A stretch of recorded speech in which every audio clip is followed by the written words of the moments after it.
23 साल का लड़का था और 31 साल की महिला थी। जिम के अंदर जो लड़का था वह महिला को कसरत करवाते करवाते खुद भी उसके साथ ऐसी ऐसी कसरत करने लगा, फिर 2 लोगों की जान चली जाती है। दोस्तों, लड़का बार बार प्रेमिका के फ़ोन पर फ़ोन कर रहा था। प्रेमिका कुछ घर में काम कर रही थी और फिर वह फ़ोन उठा नहीं रही थी, अनदेखी कर रही थी। मगर जब उसका प्रेमी बार बार उसके फ़ोन पर बेल बजा रहा था तो एक बार प्रेमिका फ़ोन उठा लेती है।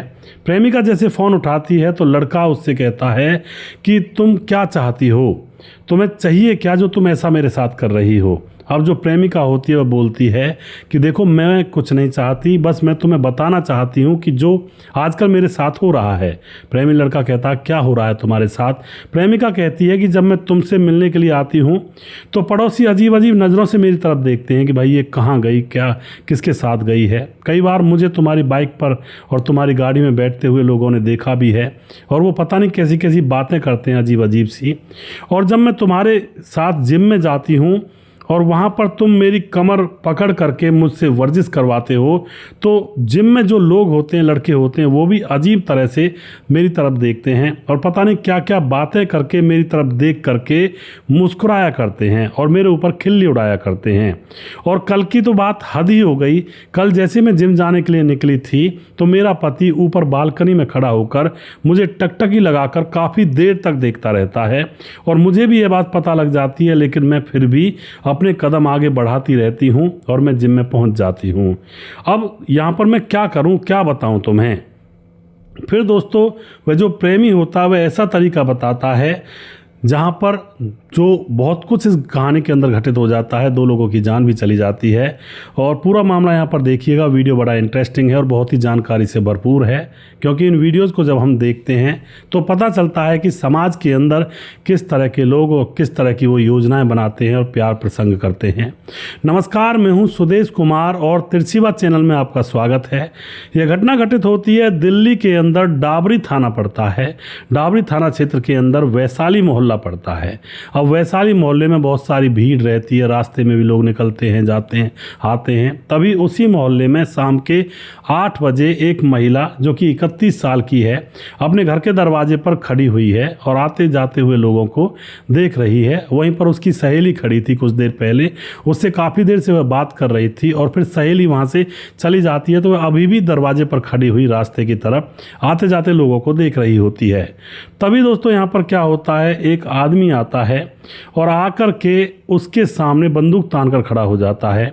महिला एकदम से डर जाती है, वह भाग पाती उससे पहले ही उस आदमी ने महिला के ऊपर गोलियों की बौछार कर दी होती है और वह गोलियां मारने के बाद वहां से फरार हो जाता है। और जो महिला होती है खड़ी हुई थी अभी तक, अब वह ज़मीन पर गिर जाती है और वह तड़पने लगती है। पहले तो वह थोड़ी बहुत देर तड़पती है, लेकिन आस पड़ोस के लोग वहाँ पर इकट्ठे हो जाते हैं और देखते हैं कि भाई कुछ देर के बाद उसकी नाड़ी नबज चलना बंद हो जाती हैं, उसकी मौत हो जाती है। आस पड़ोस के लोग वहाँ पर खड़े हुए थे, उसके घर में जाकर आवाज़ लगाई जाती है, उसके घर वालों को भी बुलाया जाता है, वो भी वहाँ पर आ जाते हैं। और थोड़ी देर के बाद वहीं पड़ोस में एक बिल्डिंग की ऊपरी मंजिल पर एक और गोली चलने की आवाज़ आती है। उस बिल्डिंग के अंदर नीचे कोई फंक्शन हो रहा था, तो वह लोग जब चढ़ कर के ऊपर जाते हैं तो ऊपर जाकर देखते हैं कि एक लड़का जिसने अपने हाथों से ही गोली मार ली है और वह वहाँ पर लहूलुहान परिस्थिति में पड़ा हुआ है। बिल्डिंग के जो लोग थे जहाँ पर फंक्शन चल रहा था वह हैरान परेशान, और जहाँ पर यह महिला मृत पड़ी हुई थी वो लोग भी दौड़कर उस बिल्डिंग की तरफ जाते हैं तो उनको पता लगता है कि भाई अभी अभी एक लड़के ने यहाँ पर जान दे दी है।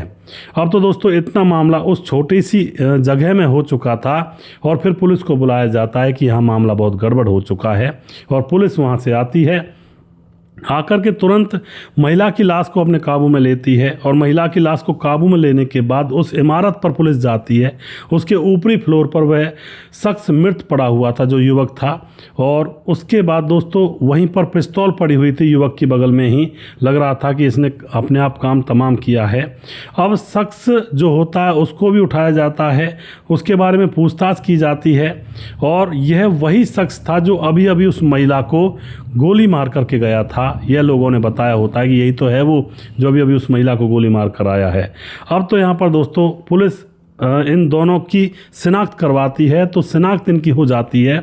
जो महिला थी उसका नाम होता है रेणु गोयल, उसके पति का नाम होता है धर्मपाल गोयल, जो कि बिल्डर था, बिल्डर की पत्नी थी ये। और यह जो रेणु गोयल होती है खूब ठीक ठाक औरत थी, कोई ऐसे इसके अंदर कोई राग द्वेष नहीं था, सही थी, लोगों से प्यार से बात करती थी। और जो हत्यारा था, जो आशीष ऊपर छत पर जाकर जो पड़ा हुआ था, वह उसका नाम होता है आशीष, और वह पड़ोसी युवक ही था। अब पुलिस ने आशीष और रेणु की लाशों को पोस्टमार्टम के लिए भेज दिया होता है, मगर कई सवाल यहाँ पर पुलिस के दिमाग में दौड़ रहे थे, घर बना रहे थे कि भाई आखिर ये मर्डर क्यों हुआ है और क्या कारण रहा होगा, क्या कोई पुरानी रंजिश रही होगी जिससे कि यह कांड हुआ है। बहुत सारे सवाल पुलिस के दिमाग में घूम रहे थे। अब पुलिस जो होती है इस हत्याकांड का पता लगाने में जुट जाती है, लोगों से पूछताछ करती है, इस महिला के पति से पूछताछ करती है। तो पहले महिला का जो परिवार है उसके बारे में पुलिस को पता लगता है कि जो महिला है रेणु गोयल, पति का नाम धर्मपाल गोयल, 3 बच्चे हैं इनके, ये ही परिवार है इनका। और जो आशीष होता है उसकी उम्र होती है 23 साल, वैसे वह बेरोजगार है। उसके पिता का नाम होता है जितेंद्र, जो कि लेबर सप्लाई का काम किया करता है, बिल्डिंग्स वगैरह बनती हैं जब।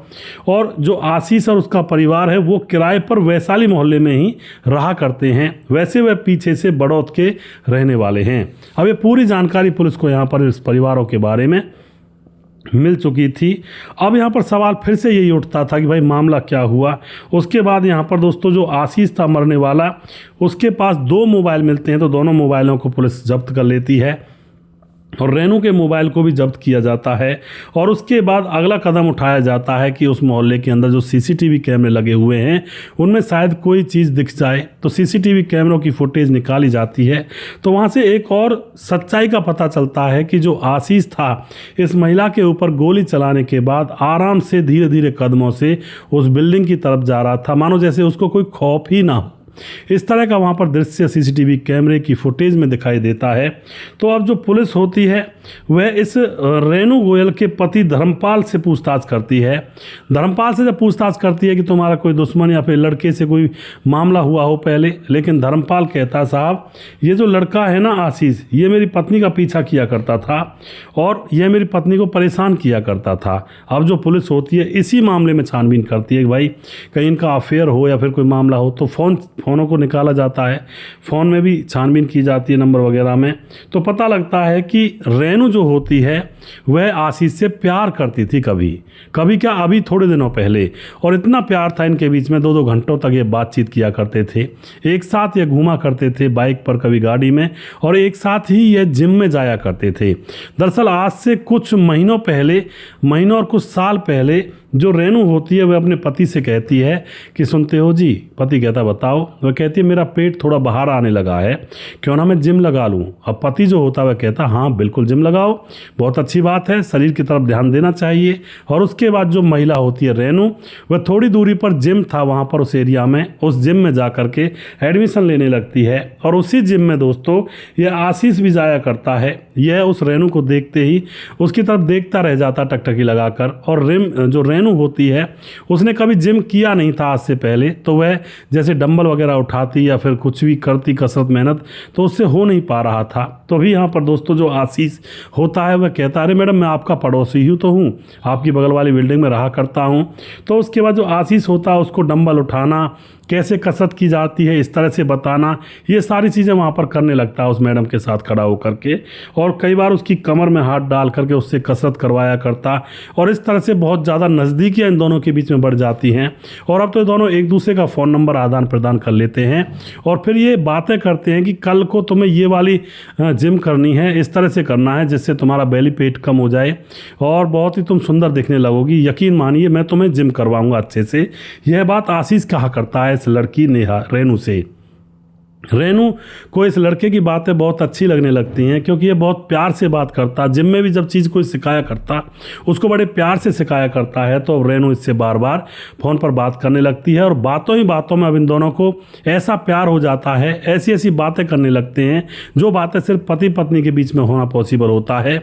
और इनको ऐसा प्यार हो जाता है कि अब तो जैसे रेणु जिम करने के लिए जाती तो जिम जाने की बजाय ओयो होटल में चली जाया करती और ये दोनों अपनी शारीरिक भूख को मिटा लिया करते। इस तरह से इन दोनों का रूटीन फिलहाल बन चुका था। कभी जिम जाने से पहले ओयो होटल में चले जाते, कभी जिम जाने के बाद जब वापस आते तो ओयो होटल में होकर आया करते। इस तरह से इनको जो प्यार है परवान चढ़ने लगता है। और अब तो ऐसा होता है जब ये आशीष अपने घर से जाता है तो मैडम को अपनी बाइक पर बिठा लेता है कि आ जाओ मैं छोड़ दूंगा जिम तक। एक दिन की बात हो, 2 दिन की बात हो तो कोई बात भी है, लेकिन कोई पराया पुरुष किसी महिला को बाइक पर बिठा कर ले जाए या गाड़ी में बिठा कर ले जाए और वो भी पड़ोस में से या वहाँ पर छोड़ने के लिए आए तो लोगों का शक होना बिल्कुल जायज़ है। और उसके बाद दोस्तों लोगों में चर्चा का विषय इनका एक साथ रहना बन जाता है और दोनों एक दूसरे से प्यार करते थे। लोगों की नज़रों में ये आ चुके थे तो गली में बहुत चर्चाएं इनके नाम की होने लगी थी। अब जब चर्चाएं होने लगी थी तो अब इस औरत का जो पति धर्मपाल होता है वह चर्चाएं उसके समीप तब भी जाती हैं।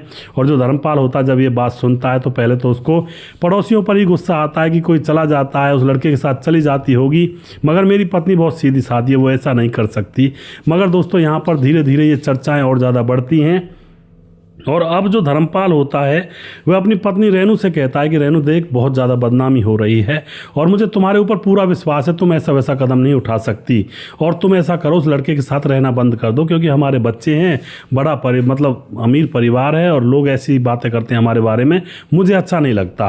अब तो यह जो रेनू होती है अपने भोले भाले पति की बात को सुन करके उसके अंतर मन के तार हिल जाते हैं कि मेरा पति अभी भी ये कह रहा है कि तुम्हें मैं जानता हूँ, तुम अवैध रिश्ता नहीं बना सकती किसी से और उस लड़के के साथ बस चली जाती हो, पर ये लोग बहुत बुरे बुरे ताने मार रहे हैं, इससे तो अच्छा रेनू तू उसके साथ जाया मत कर क्योंकि तुम्हारे साथ बदनामी मेरी भी होती है। अब तो रेनू के मन में यह बात बैठ जाती है और अपने पति की बात पर अमल करती है कि मेरा पति बिल्कुल सही कह रहा है और उसके बाद अब वह जिम जाना ही बंद कर देती है। ये जो लड़का आशीष होता बार बार इसके दरवाजे पर बाइक लेकर आता कि आ जाओ रेनू, लेकिन रेनू मना कर देती कि नहीं नहीं मुझे नहीं जाना, तुम ही जाओ, मैं अपने घर में ही ठीक हूँ। अब तो यह बार बार वहाँ से आता चला जाता है, इसको बहुत ज़्यादा टेंशन हो जाती है क्योंकि अब इन दोनों की मौज मस्ती ख़त्म जो हो चुकी थी और आशीष को तो लत लग गई थी रेनू की, लेकिन रेनू अब अपने आप को समेट चुकी थी। वह बाहर निकलना ही बंद कर देती है, कहती है कि लोग बदनामी करते हैं और तुम अब मेरे पास मत आया करो। मगर दोस्तों आशीष को तो चुल मची थी उसके साथ संबंध बनाने की और उसके साथ रहने की। वह बार बार उसके पास फ़ोन करता तो अब यह रेनू कहती तुम्हें पता है जब मैं निकलती हूँ तुम्हारे साथ तो पड़ोसी कैसी कैसी नज़रों से देखते हैं और उसके बाद जो जिम है वहाँ पर जब तुम मुझे कसरत करवाते हो तो वहाँ पर भी लोग तीखी तीखी नज़रों से देखते हैं और एक दिन तो मेरे पति ने भी छत से मुझे काफ़ी देर तक देखा जाते हुए। अब मुझे इस बात पर बहुत शर्म लगती है और मैं अब तुम्हारे साथ नहीं आऊँगी और तुम अपना देखो मैं अपना देखती हूँ। मगर दोस्तों आशीष कहाँ मानने वाला था, बार बार फ़ोन करता है, 10 बार फ़ोन करता है तो एक बार उठाती है। बिल्कुल मामला ठप हो चुका था और अब आशीष को बहुत ज़्यादा गुस्सा आ जाता है और फिर वह कोई कट्टा वगैरह बंदूक खरीदता है और सीधा वह मौका देखता है। कई बार वह उस गली में चक्कर लगाता है कि कब यह रेनू बाहर आएगी। और फिर एक शाम की बात होती है दोस्तों, रेनू अपने दरवाजे पर खड़ी होकर किसी महिला से बात कर रही थी और यह जो लड़का होता है आशीष ये वहाँ पर जाता है और सीधा उसके ऊपर गोलियां चला देता है और उसके बाद आराम से निकलता है वहाँ से और फिर जाकर के बिल्डिंग में अपने ऊपर भी वह बंदूक से गोली चला लेता है। तो इस तरह से दोस्तों इन दोनों का खेल खत्म हो जाता है पूरी तरह से। और जो बाद में पति होता है जिसका नाम होता है धर्मपाल, वह बाद में भी रो रो कर यही कह रहा था कि मेरी पत्नी ऐसी नहीं थी, मेरी पत्नी से मान के चलो कोई गलती भी हो गई हो तो उसने मेरी बात मानी थी, वो ऐसी नहीं थी और गलतियां किससे नहीं होती। इस तरह से बातें कह करके वह रो रहा होता है। लेकिन दोस्तों अब रोने से क्या होता, अब तो जो जाने वाले थे वो जा चुके थे। तो इस तरह के कांड में दोस्तों कई बार ऐसे ही काम होते हैं। अवैध रिश्तों में कभी किसी का भला नहीं होता। 4 दिन तक ये लगता है भाई मज़े आ रहे हैं, कोई दिक्कत नहीं है, लेकिन कभी ना कभी वो दिन ज़रूर आता है जब बहुत बुरे दिन देखने पड़ते हैं अवैध रिश्ता बनाने वाले लोगों को। तो आप क्या कहना चाहते हो इस घटना के बारे में? अपनी राय कमेंट बॉक्स में लिख सकते हैं, लोगों के साथ शेयर कर सकते हैं। और वीडियो के लास्ट में कुछ भाइयों के नाम ज़रूर लेना चाहूँगा जो हमारे वीडियोज़ को देखते हैं और हमें खूब सपोर्ट करते हैं। हमारे साथ हैं रतनलाल शर्मा कमेंट करते हैं, लोकेश नागर कमेंट करते हैं रेलवे जिला 12 राजस्थान से, देवेंद्र कुमार कमेंट करते हैं लड़की को शादी कर लेनी चाहिए थी जो विधवा लड़की थी उस वाली कहानी में, और देवेंद्र कुमार जो कि फरीदाबाद के रहने वाले हैं। उमा शंकर कमेंट करते हैं ओम कृष्णाय वासुदेवाय हरे परमात्मने प्रणत क्लेश नाशाय गोविंदाय नमो नमः। तो इन्होंने बहुत अच्छा एक वो लिखा है मंत्र और जो कि बहुत ही ऊंचाइयों को छूने वाला मंत्र है। और उसके बाद हमारे साथ ताराचंद शर्मा जी कमेंट करते हैं, बहुत सुंदर स्टोरी। ताराचंद जी जो कि राम गोसाई हैं। अमित पटेल बिहार बेलवा मोतिहारी जिला से कमेंट करते हैं। और जय गुप्ता कमेंट करते हैं, मुकेश कुमार यूपी तरासी से, स्वपन डे कमेंट करते हैं, प्रवीण बघेल से पूरी से, गणेश सोनी।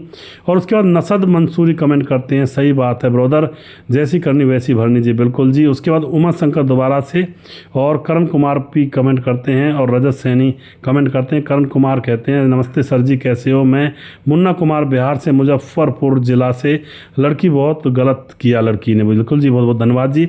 और उसके बाद धीरज बंडवाल लगातार कमेंट करते हैं। और जी मुनू श्रीवास्तव जी लगातार कमेंट करते हैं। सूरज डीओ फिजी से लगातार कमेंट करते हैं। और उसके बाद हमारे साथ सूरज डीओ फिजी के बाद हमारे साथ मोनू जैन कमेंट करते हैं। और हमारे साथ समाधान पाटिल जलगांव महाराष्ट्र से कमेंट करते हैं। साथ में राम गोसाई हमारे लगातार कमेंट करते हैं। राम मोहम्मद यासीन लाहौर पाकिस्तान से। और उसके बाद खेमराज गुज्जर चिट्टी जी भी नगर यूपी 16 से कमेंट करते हैं। राधेश्याम शर्मा सिरसी जयपुर राजस्थान से। राजकिशोर चौरसिया महाबलेश्वर महाराज से। छगनदास खारडाबाद राजस्थान से। और दुर्योधन भाई कमेंट करते हैं। और लगातार हमारे साथ सुशील चौधरी हमारे भाई लगातार बने रहते हैं। मोनू जैन लगातार बने रहते हैं। और भी अगर किसी भाई का नाम रह गया तो उस भाई का नाम अगले वीडियो में ज़रूर लूँगा। अगला वीडियो बहुत जल्दी फिर से लेकर आऊँगा। तब तक आप खुश रहें, सावधान रहें। जय हिंद, जय भारत।